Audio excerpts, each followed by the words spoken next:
They called him the last king of Scotland, but his kingdom was Uganda, a land of rolling green hills, ancient kingdoms, and a people whose lives would be forever changed by the man at the center of our story. Idi Amin Dada, a name that echoes through the corridors of history, conjuring images of brutality, chaos, and a reign of terror. But how did a boy born in a remote village, the son of a single mother, rise from the obscurity of an army cook to become one of the world's most infamous tyrants? This is not just the story of a dictator, it's a story of power, ambition, and the dangerous allure of unchecked authority. It's a story that forces us to confront uncomfortable truths, not just about one man, but about the systems and societies that create monsters.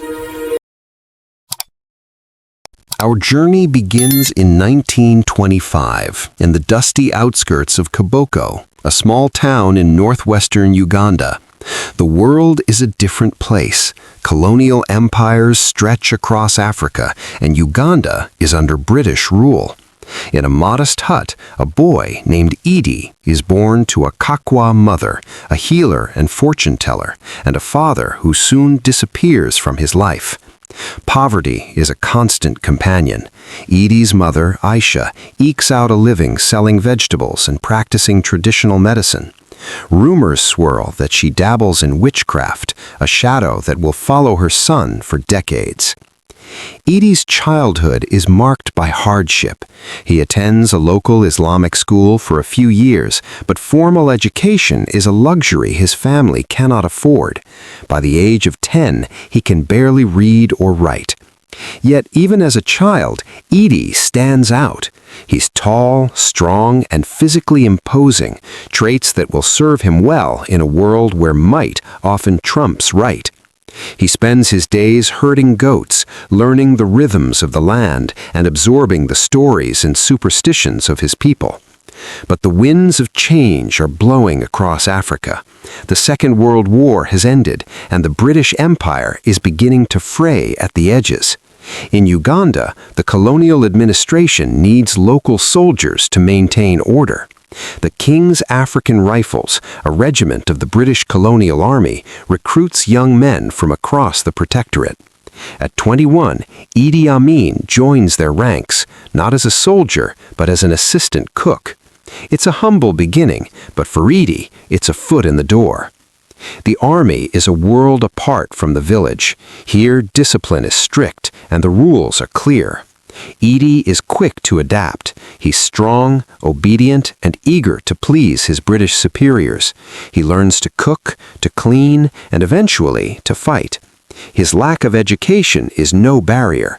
In fact, his simplicity is seen as an asset. He follows orders without question, and his physical prowess soon catches the eye of his commanders. Within a year, Idi is promoted from cook to soldier. He trains in hand-to-hand combat, marksmanship, and reconnaissance. The British officers are impressed by his loyalty and his fearlessness. They sent him to Kenya to fight in the Mau Mau uprising, a brutal conflict that pits colonial forces against rebels seeking independence. The fighting is fierce, and Idi's methods are ruthless. He earns a reputation as a man who gets the job done, no matter the cost. But even as he rises through the ranks, whispers of brutality begin to follow him. Stories circulate of summary executions, torture, and a willingness to do whatever it takes to maintain order. The British investigate, but the need for loyal African soldiers outweighs concerns about his methods. Idi is promoted again, becoming one of the highest-ranking black Africans in the colonial army. By the late 1950s, Uganda is on the cusp of independence. The old order is crumbling, and new leaders are emerging. Among them is Milton Obote, a charismatic politician with dreams of a modern, unified Uganda. Obote sees potential in Idi Amin, a man who commands loyalty from his troops and unafraid to use force. When Uganda gains independence in 1962, Obote quickly promotes Amin, making him deputy commander of the new national army. But the seeds of conflict are already sown. Uganda is not a single nation, but a patchwork of kingdoms, tribes, and rivalries. The Baganda, the largest ethnic group, resent Obote's centralization of power. The north, where Amin's roots lie, feels marginalized. Obote's government is fragile, held together by uneasy alliances and the ever-present threat of violence. Amin, meanwhile, is consolidating his own power. He surrounds himself with loyalists from the north and the Muslim community. He's generous to his men, sharing money and privileges. They would die for him, and, as history will show, many will kill him as well. In 1966, a political crisis erupts. Obote is accused of corruption and smuggling, and the traditional kingdoms demand answers. Obote responds with force, suspending the constitution and ordering Amin to attack the palace of the Kabaka, the king of Buganda. The assault is swift and brutal. The palace burns, the king flees, and the old order is swept away. Amin's loyalty to Obote seems unshakable, but in the ashes of the palace, a new lesson is learned. In Uganda, power comes from the barrel of a gun. As the 1960s draw to a close, the relationship between Obote and Amin begins to unravel. Obote grows wary of his ambitious general, suspecting him of embezzlement and plotting. He tries to sideline Amin, promoting officers from his own ethnic group and transferring Amin's loyalists to remote posts. But Amin is always one step ahead. He has built a network of informants and spies, and he knows that Obote is planning to move against him. The stage is set for a showdown that will change the course of Ugandan history and unleash a reign of terror that will shock the world. January 25, 1971. The city of Kampala wakes to the sound of military trucks rumbling through the streets. Soldiers in crisp uniforms take up positions at key points: the airport, the radio station, government buildings. The air is thick with tension, but there is little resistance. By midday, a familiar voice crackles over Radio Uganda. Idi Amin announces that he has seized power in a bloodless coup, claiming he acted to save the nation from Obote's dictatorship. He promises free elections, an end to corruption, and a return to democracy. Crowds pour into the streets, dancing and singing. For many Ugandans, Obote's rule had become synonymous with repression and economic hardship. Amin, the smiling general, is hailed as a liberator. But beneath the surface, the machinery of terror is already grinding into motion. Amin's first move is to purge the army of those loyal to Obote. Soldiers from the Langi and Acholi ethnic groups, Obote's people, are rounded up, accused of plotting counter-coups, and executed. The numbers are staggering. Within 6 months, thousands are dead, their bodies dumped in the Nile or buried in mass graves. The message is clear: opposition will not be tolerated. Amin's regime quickly takes on a dual character.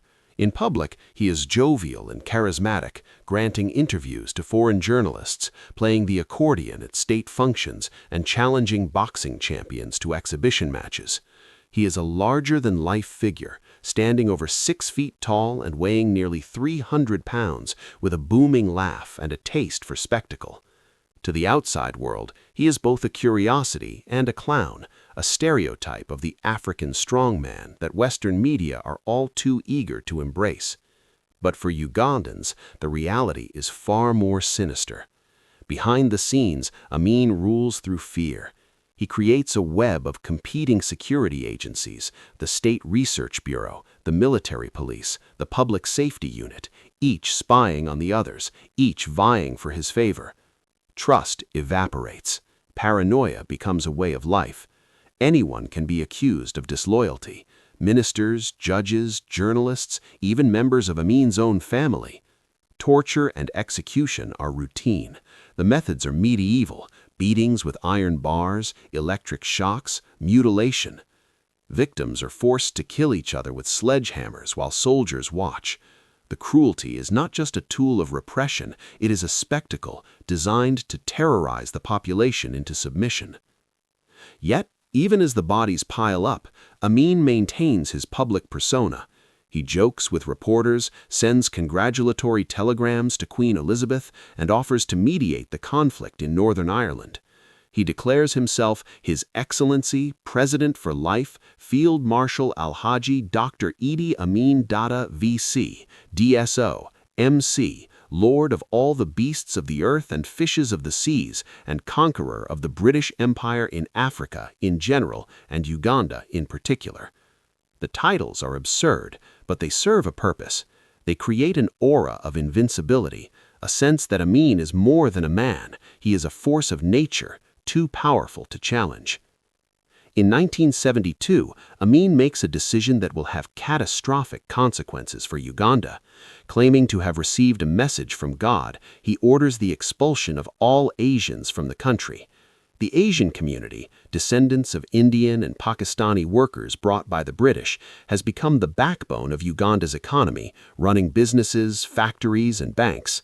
Amin accuses them of economic sabotage and refusing to integrate, but the real motive is greed. Their wealth is too tempting to resist. The expulsion is swift and brutal. Asians are given 90 days to leave, allowed to take only what they can carry. Businesses are seized, bank accounts frozen, homes confiscated. Amin's supporters cheer, convinced that Uganda's wealth will finally belong to Ugandans. But the aftermath is disastrous. The new owners of the businesses have no experience. Factories close, shops run out of goods, and the supply chain collapses. Within months, the economy is in free fall. Inflation soars, and basic goods become scarce. The prosperity of the early independence years evaporates almost overnight. Internationally, Amin's reputation plummets. Western nations condemn the expulsion, and investment dries up. Uganda becomes a pariah state. But Amin is undeterred. He finds new allies in Libya's Muammar Gaddafi and the Soviet Union who supply him with weapons and money. He embraces Islam more publicly, positioning himself as a champion of the Arab world. He courts Palestinian liberation groups, allowing them to train in Uganda and using their support to bolster his own security forces. But the violence continues. The State Research Bureau becomes infamous as a place of torture and death. No one is safe, not intellectuals, not clergy, not even Amin's closest associates. In 1977, the murder of Archbishop Janani Luwum, a beloved religious leader who dared to speak out against the regime, sends shockwaves through Uganda and the world. The government claims he died in a car accident, but the truth is obvious. He was executed on Amin's orders. As the years pass, Amin's rule grows ever more erratic. He gives rambling speeches, makes bizarre pronouncements, and becomes increasingly paranoid. He sees enemies everywhere, and the purges intensify. Cabinet ministers disappear, military commanders are executed, and even his own family is not immune. Rumors swirl of wives murdered, bodies mutilated, and gruesome displays meant to instill fear. Yet, through it all, Amin remains a master of spectacle. He stages elaborate ceremonies, dons military uniforms festooned with medals, and travels in motorcades of luxury cars. He claims Scottish ancestry, wears kilts at state functions, and declares himself the last king of Scotland. The line between reality and delusion blurs, but the terror is all too real. By the late 1970s, Uganda is a nation in crisis. The economy is in ruins, the educated class has fled, and the population lives in constant fear. But Amin's grip on power is slipping, and the forces that will bring about his downfall are gathering at the borders. The year is 1978, and the cracks in Idi Amin's regime are widening. Uganda, once called the Pearl of Africa, is now a land haunted by silence and suspicion. The streets of Kampala, once bustling with commerce and laughter, are subdued. The shops are empty, the factories idle, and the air is thick with the unspoken knowledge that anyone could disappear at any time. Amin's paranoia has reached new heights. He trusts no one, not his ministers, not his generals, not even his own family. The purges have become a grim routine, and the list of enemies grows longer with each passing week. But Amin is not content to rule through fear alone. He craves recognition, legitimacy, and a place on the world stage. He hosts the 1975 summit of the Organization of African Unity in Kampala, spending millions on a lavish conference center while his people go hungry. He hopes to showcase Uganda's development, but the summit is a disaster. Several African leaders boycott in protest of his human rights abuses, and the world sees through the facade. Still, Amin is undeterred. He continues to play the role of the eccentric strongman, sending telegrams to Queen Elizabeth, offering to send Ugandan troops to liberate Scotland, and challenging world leaders to boxing matches. Yet beneath the bluster, Amin is increasingly isolated.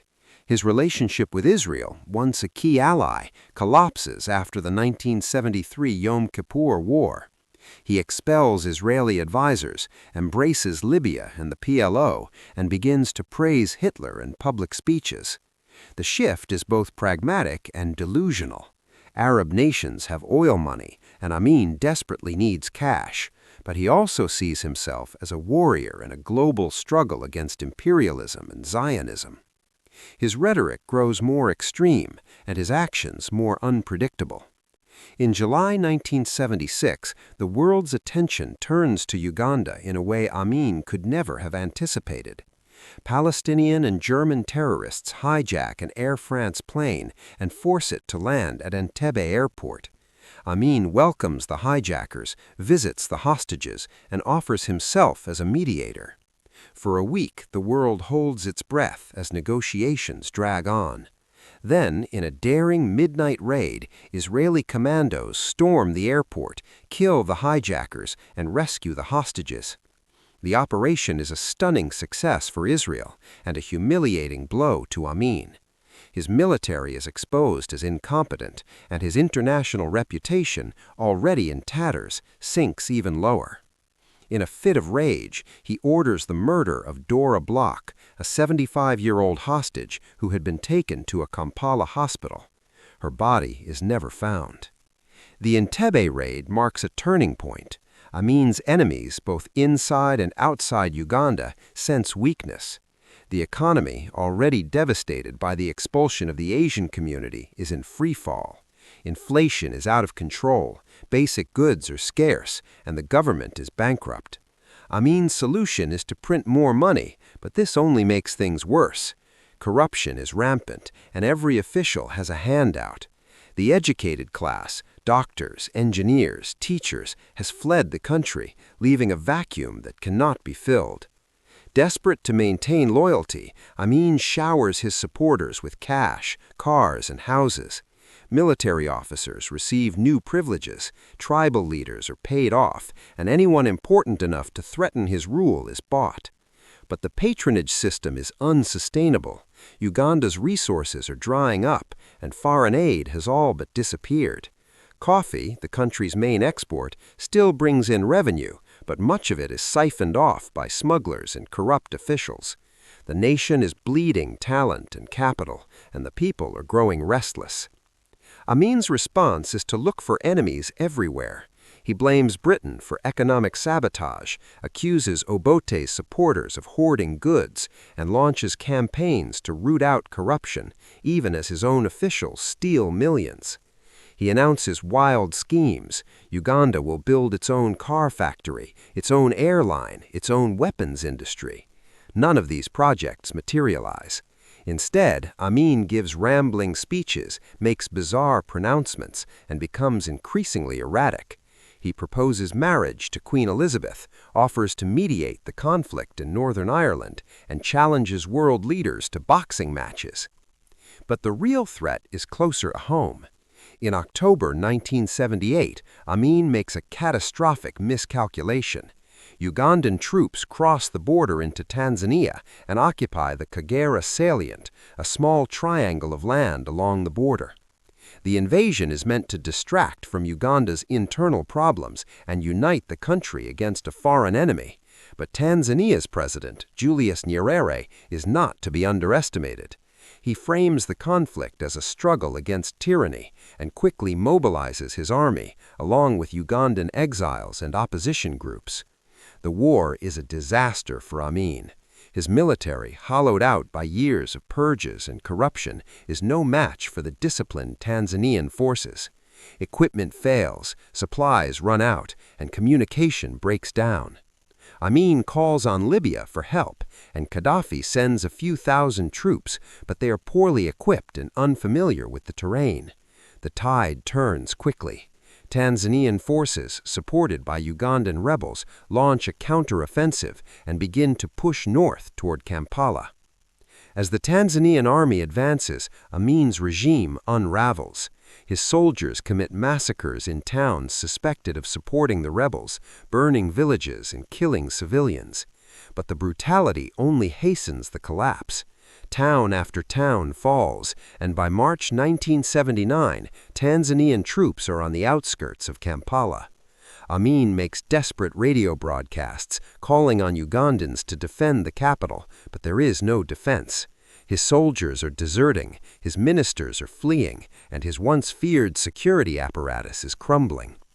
On April 11, 1979, Tanzanian troops enter Kampala. The city is eerily quiet. Amin's presidential guard has melted away, and the State Research Bureau headquarters is abandoned. Ugandans emerge from hiding, cautiously at first, then in celebration. The reign of terror is over. Idi Amin, the self-proclaimed king, is gone. Idi Amin's fall from power is as dramatic as his rise. As Tanzanian forces close in on Kampala, Amin flees north with a small convoy of loyalists, carrying whatever wealth he can: gold, cash, jewelry. Some say he takes several wives and children. Others claim he travels alone, desperate and disoriented. He crosses into Sudan, where President Gafar Nimeri offers him temporary refuge, but Amin is a liability. The Sudanese government, wary of his reputation and the chaos he brings, quietly asks him to leave. Amin's next stop is Libya, where Muammar Gaddafi, his old ally, welcomes him as a fellow revolutionary. But even Gaddafi finds Amin inconvenient. He provides a house and a stipend, but makes it clear that Amin is not to engage in politics or attract attention. Finally, in 1980, Amin settles in Jeddah, Saudi Arabia. The Saudi government, perhaps seeing an opportunity to demonstrate Islamic solidarity, grants him asylum. They provide a villa in the exclusive Al Ruwais district, a comfortable life far removed from the fear and violence of his rule. For the next 23 years, Amin lives in quiet exile. He is closely monitored, forbidden from giving interviews or making political statements. He spends his days reading the Quran, swimming, and fishing. He follows news from Uganda obsessively, celebrating when Milton Obote is overthrown again in 1985, and expressing a desire to return when Yoweri Museveni takes power in 1986. But the Ugandan government makes it clear, if Amin sets foot in the country, he will be arrested and tried for crimes against humanity. In his final years, Amin's health deteriorates. He suffers from hypertension and kidney disease. On August 16, 2003, he dies in Jeddah at the age of 78. His family requests permission to bury him in Uganda, but the government refuses. He is laid to rest in Saudi Arabia, far from the land he once ruled with an iron fist. Back in Uganda, the aftermath of Amin's regime is a time of reckoning. Mass graves are discovered across the country. The headquarters of the State Research Bureau is open to the public, revealing torture chambers and piles of personal belongings from victims. Investigators try to document the crimes, but records have been destroyed or never existed. Many of Amin's key associates have fled or been killed in the chaos that followed his fall. Some are tried in absentia, but most escape justice. The exact scale of the atrocities may never be fully known. The trauma of Amin's rule lingers for generations.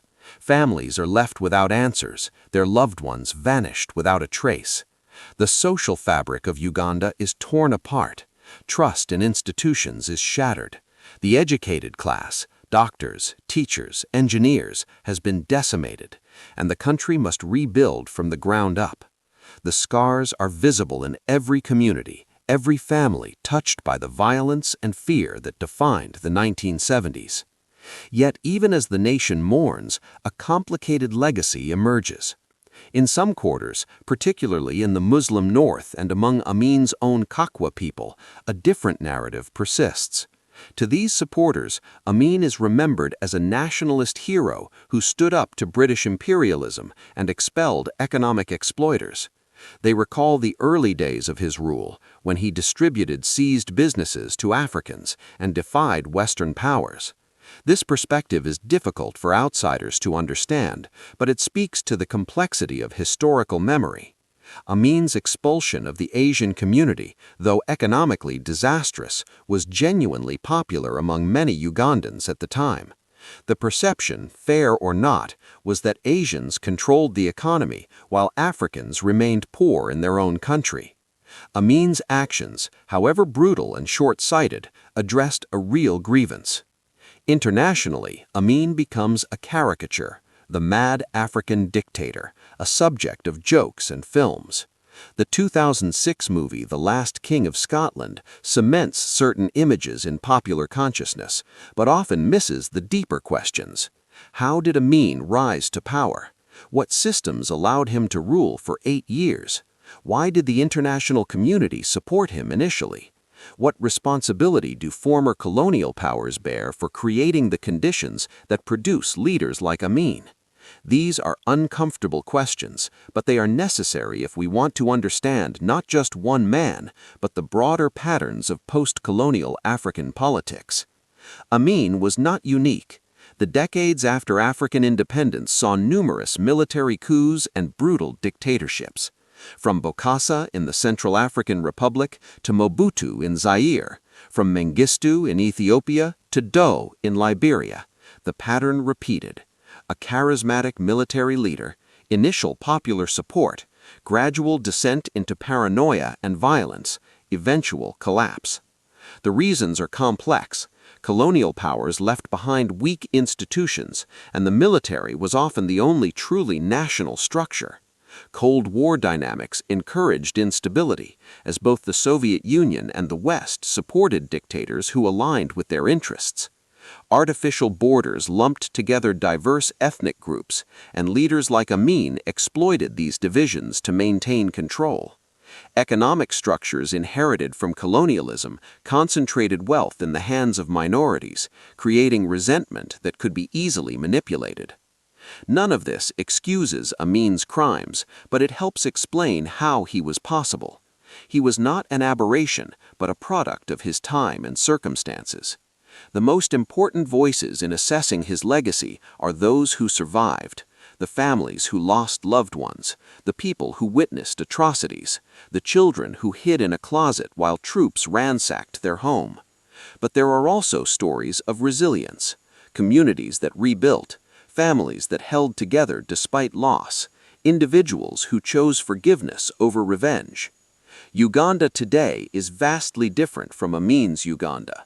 The economy has grown, poverty has decreased, and infrastructure has improved. A new generation has been born with no memory of Amin's rule, but the trauma lingers. Psychologists speak of intergenerational trauma, the way fear and suffering are passed down through families. Trust in authority remains fragile, and political violence, while nothing like Amin's era, still occurs. The challenge for Uganda is how to remember without being consumed by the past, how to achieve justice without perpetuating cycles of revenge, how to build a national identity that acknowledges both the horror and the resilience. The story of Idi Amin is not just a cautionary tale about one man's descent into tyranny. It is a mirror reflecting the dangers that lurk wherever power goes unchecked and institutions are weak. In the years since his death, Uganda has struggled to come to terms with his legacy. School children learn about him in history classes, survivors share their stories with younger generations, and scholars debate his impact. Yet, for many, the wounds remain raw. There has been no Truth and Reconciliation Commission like South Africa's, no war crimes tribunal like Rwanda's. Most of Amin's key associates escaped justice, and the families of victims are left with unanswered questions and unresolved grief. The absence of formal accountability shapes Uganda's present. It influences how people view authority, how they engage with government, and how they think about justice. The trauma of Amin's rule is not just a matter of history, it is a living force, shaping the way Ugandans relate to each other and to their leaders. The fear that once gripped the nation has faded, but the memory remains, a silent warning against the return of unchecked power. Amin's rise to power was not inevitable, but it was made possible by a series of choices, by individuals, by institutions, by foreign governments. The British colonial system trained and promoted him, overlooking his brutality when it served their interests. When Uganda gained independence, the military structure left behind was designed for control, not for governance. Amin simply used the tools he had been given. His initial popularity reveals an uncomfortable truth. Brutal leaders often have genuine support, at least at first. Amin's coup was welcomed by many Ugandans, his expulsion of the Asians celebrated across much of Africa, and his anti-Western rhetoric resonated with millions. This popularity did not make his actions right, but it complicates our understanding. Dictators do not always impose themselves on unwilling populations. Sometimes they promise what people want to hear: stability, prosperity, national pride, then slowly reveal their true nature. The pattern of Amin's rule is familiar from countless other regimes. The first purges target specific enemies, then the definition of enemy expands. Soon anyone can be a target. The circle of trust narrows until even the leader's closest allies live in fear. The international community's complicity is also instructive. Western nations initially supported Amin because he seemed preferable to the socialist Obote. When his brutality became undeniable, they issued condemnations but took little action. Economic interests, Cold War calculations, and racism all played a role in this inaction. The economic collapse under Amin is a stark lesson in the dangers of corruption and incompetence.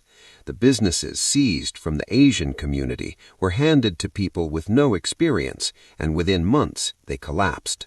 Printing money to maintain loyalty created hyperinflation, and corruption became so endemic that basic economic activity ground to a halt. The lesson is clear. Stealing wealth does not create prosperity, and patronage systems are inherently unstable. Perhaps the most important lesson from Amin's reign is about the importance of institutions. Amin destroyed every check on his power. He purged the military of independent voices, intimidated the judiciary, silenced the press, and created competing security agencies that spied on each other. Without institutions to constrain him, his worst impulses flourished, and when he finally fell, there was nothing left to rebuild on. Uganda had to start from scratch. Who was Idi Amin, really? Decades of analysis have produced no simple answer. Some psychologists have diagnosed him as a psychopath, incapable of empathy, skilled at manipulation, and driven by self-interest. Others suggest he suffered from late-stage syphilis, which can cause delusions and erratic behavior.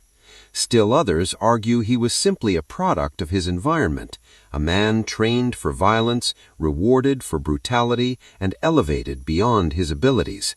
The truth likely incorporates elements of all these explanations.